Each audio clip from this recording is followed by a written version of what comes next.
Comparer deux fractions qui ont le même dénominateur, c'est ce que nous allons apprendre à faire dans cette vidéo que vous retrouverez sur le site monclasseurdemaths.fr.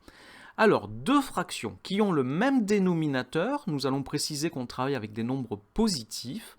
Ces deux fractions sont rangées dans le même ordre que leur numérateur.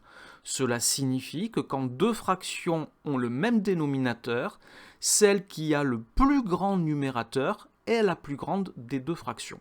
Alors on va regarder ce que ça donne sur des exemples et donc nous allons comparer les nombres en écriture fractionnaire 3/16 et 7/16.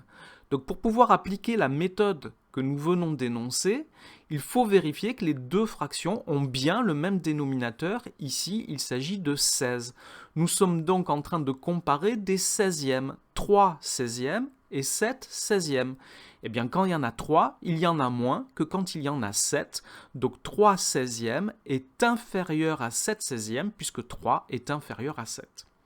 Nous allons maintenant comparer 2 tiers et 1 tiers. Pareil, on vérifie que les dénominateurs sont bien les mêmes. Ici, il s'agit de 3 pour le dénominateur commun aux deux fractions. Et je suis donc en train de comparer des tiers. 2 tiers est supérieur à 1 tiers, puisque 2 est supérieur à 1. Nous allons maintenant comparer 12 cinquièmes et 11 cinquièmes. Nous avons bien ici les deux fractions avec le même dénominateur qui est 5. Et 12 étant supérieur à 11, j'en déduis que 12 cinquièmes est supérieur à 11 cinquièmes.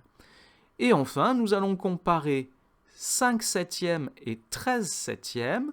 Le dénominateur qui est commun aux deux fractions ici, c'est 7. Quand j'ai 5 septièmes, j'en ai moins que quand j'en ai 13.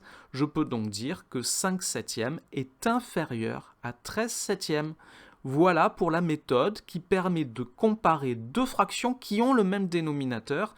Et j'ai bien précisé qu'on parlait de nombres positifs. Voilà, cette vidéo est maintenant terminée. Merci de l'avoir regardée. N'oubliez pas de lui donner un j'aime et de vous abonner à la chaîne. Au revoir.